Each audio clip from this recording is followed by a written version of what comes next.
This takes us to items needing individual consideration. There are 2 items today.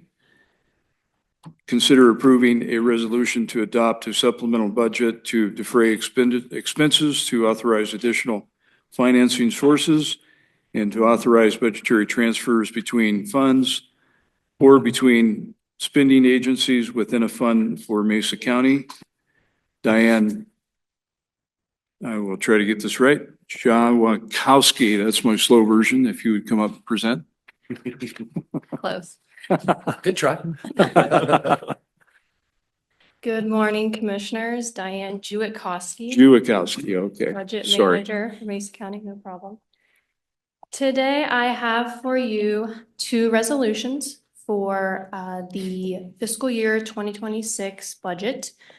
We will be doing our first quarter supplemental for the budget today. And just a little background on why we do these supplementals for the budget.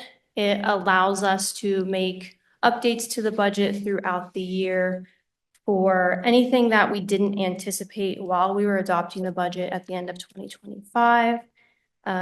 Whether it be new information, additional grant revenues, or adding appropriations for unexpected expenditures that have occurred since the adoption of the budget. And so the first resolution that we'll have today is the amendment to the budget, and then the second resolution is going to be amending our authorized staffing level for the county. So first, I want to mention, as part of our first quarter supplemental, we typically have what we call a purchase order roll forward or carry forward. And this is funds that were budgeted and appropriated in 2025 that were committed to projects and committed on contracts that went unspent at the end of the year. So those funds fall into fund balance, and what we do is in the first quarter supplemental, we reappropriate those funds into the 2026 budget so that we can pay for those contracts that we have projects committed on. This year, we're carrying forward $11.7 million in total purchase orders. That is primarily in our capital fund, about $10.4 million, and that's just in the nature of the capital fund, very large multi-year projects that span across multiple calendar years, and so that's where the majority of this is taking place. We do have some smaller amounts that are being carried over in our some other funds, the general fund, road and bridge, landfill, and a few other funds. Here I have for you a high-level look at some of the other changes that we're making to the budget, excluding those purchase orders. And I do just want to mention that, again, the supplemental allows us to make changes to our funds as needed, but we do always ensure that any amendments are staying within that balanced budget and not spending more than we have available in fund balance. For the general fund, we're going to be adding about $526,000 in revenues and appropriating $696,000 in expenditures. So a further use of fund balance of $169,000. In all of our other funds, we are adding revenues of $1.2 million, appropriating expenditures of about $2.4 million, and a further use of fund balance of $1.1 million. And I will go into the details of that on the following slides. So starting with the general fund, we are bringing in additional revenues, as I mentioned. Our Regional Transportation Planning Office has some grant funds that they're adding, Safe Streets and Roads for All grant. They did receive a safety coordinator grant at the end of 2025 that went towards adding an FTE. This is additional revenue for supplies to support that FTE in the program that it's working on. We are adding additional revenue from proceeds from the sale of land, and we're going to be appropriating that funding to go towards our Natural Resources Department, as well as supporting environmental cleanup efforts.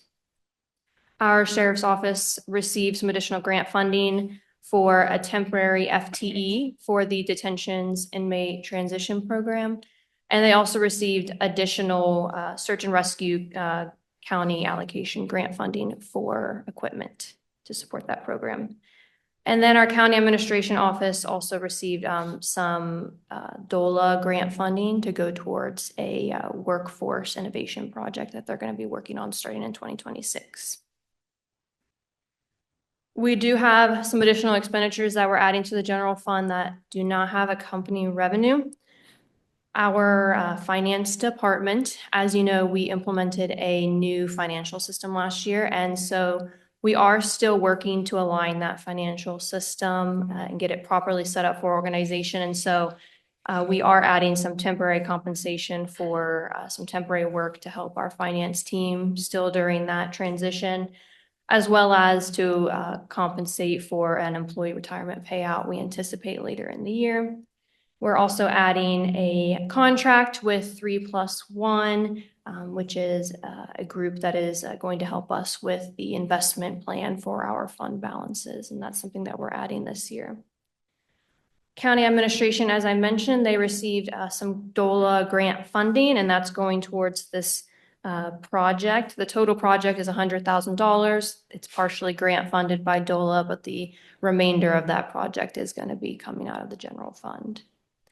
We're also going to be adding a communications specialist, FTE, back to their team. This was a position that was defunded at the end of last year, and for budget savings, however, we've realized that we need to add this FTE back just to support the efforts of county administration. Our community development department, we are also reinstating funding for a building inspector for their team. They've had very high inspection volumes coming in since the middle of last year. And so they do require this position. It was a previously defunded position, but they do require it in order to keep up with the volume that they're seeing right now. But this position is anticipated to be covered by additional revenue from those higher volume of inspections. Our district attorney's office received an FTE at the end of 2025 that we did not get the FTE added to our authorized staffing level. So we are making an adjustment just to make sure we get that FTE in their FTE count for 2026. And then finally, our coroner's office has some shifts in their employees. Some of them are moving from full-time to part-time. And so we do need to add additional benefits budget for some of those shifts in those employees. Any questions about the general fund before I move forward? In all other funds, the capital fund, we do have our public works, primarily our TPO department has some additional capital funding that they're adding into 2026. Some capital funding for that Safe Streets for All grant, as well as some state grant funding that they receive for transportation expansion that they're adding to the 2026 budget. And we also received from federal grant funding for the Turner Gulch fire, so that's also being added. Our facilities department is rebudgeting some unspent funds from 2025 into 2026, as well as adding some appropriations for change orders related to the Justice Center Annex project design that was unanticipated when we adopted the budget at the end of the year. So we do have to appropriate additional funds for that. And then our IT department they have some leftover funds from 2025, primarily computer software and hardware that we're going to be rebudgeting into the 2026 budget. For our public health department, they did receive some additional grant funding than anticipated since we adopted the budget. So we're adding that revenue. Right now, we're only appropriating about $20,000 of that for supplies. And the remainder is currently going to be offsetting their other operating costs. And then we are appropriating in our commissary fund $76,000 from fund balance to support various capital updates and projects within the facility.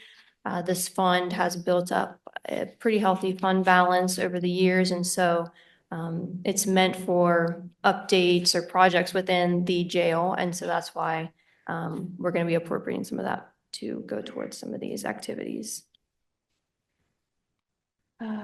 Okay, that's all I have for the first resolution. Any questions in terms of items we're changing in the budget? I have no questions. Thank you, Dan. I have no questions either. Thank you. I don't have any questions. Thank you.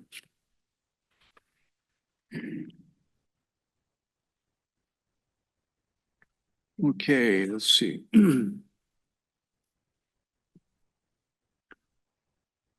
So is this something I asked the audience? Okay. Does anyone in the audience have any questions on this item?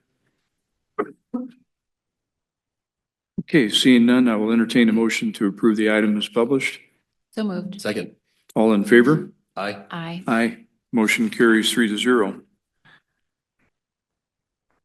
So second item, approving a resolution to amend the 2026 authorizing staffing levels for Mesa County, Colorado. Another try, Diane Juwakowski presenting. Better. That was better. Okay. Diane Juwakowski, Budget Manager. As I mentioned, we have a second resolution as it pertains to the 2026 budget amendments. This is the resolution to officially update our authorized staffing level. So not much of a change. As I mentioned for county administration, we're adding the communication specialist, FTE, but we're also removing an erroneous FTE that was in there in the adopted budget. So that change is net 0. And then for the district attorney's office, we're adding in that one position that was added at the end of 2025. So total change in just one FTE for the county. Commissioners, any questions on this item? No questions. I have none. None for me. Does anyone in the audience have any questions or comments on this item? Seeing none, I will entertain a motion to approve the item as published. So moved. Second. All in favor? Aye. Aye, motion carries 3-0.